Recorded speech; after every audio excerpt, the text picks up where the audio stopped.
Hello, Ignacio, Melissa. This is Phil. I wanted to go ahead and help you get started to set up a lesson, a respiration lab for your interview, and put in some tech so that since every kid has a laptop, there's some things that you could leverage when you do that.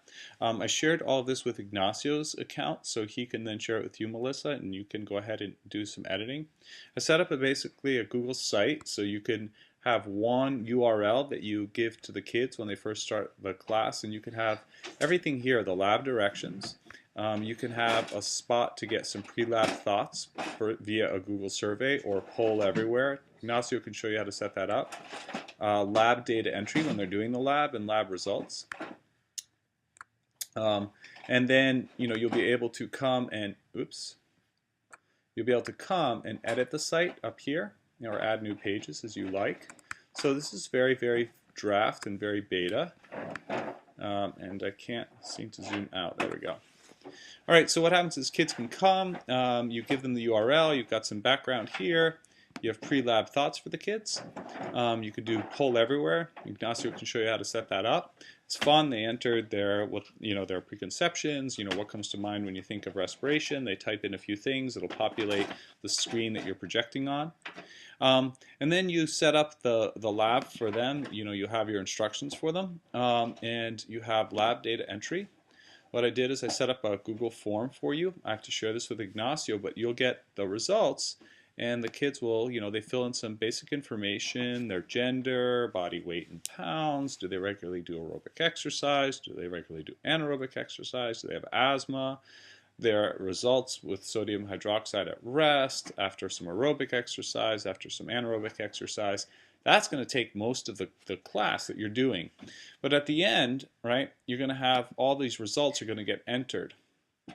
And so what happens with kids is that I put in some dummy data here, but the kids are going to get this graph, and there's a link to it here. And what happens is that the teacher can then go the next day after you're gone, and they can have the kids analyze this data. I did some basic analysis, right? So I went ahead and I made something called a pivot table, which lets me go ahead and have some calculations happening in the background. And you can leave those directions for your regular teacher, because that's going to take most of the class. But it's going to have some data right away that kids are going to be able to see. So they're going to be able to compare if you regularly do aerobic exercise and you do this lab, what's some of the big differences between those who regularly do aerobic exercise like jogging versus those who don't when they do this lab, in terms of their ability to engage in aerobic respiration. They should have a higher CO2 output, which should result in more drops of NaCl to return them to normal. And I had also a gender comparison because kids like that. So we've got the female versus the male. This is dummy data. So right before, we can go through it and everything, and then I can clear it out. We can go and clear out the dummy data. But as kids do this lab, these columns will change, so that the spreadsheet should change it all. And so as kids are doing the lab, they'll enter data, and these numbers will change while they're doing it. All right, so this is set up. It's shared with Ignacio.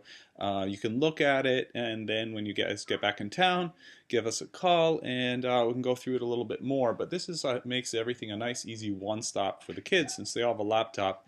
I think it'll impress people because they're doing this lab, but you've set up a context for them to capture their data digitally, leverage that all together, and have some follow-up analysis for later. All right, enjoy the rest of your break. Love you guys. Bye.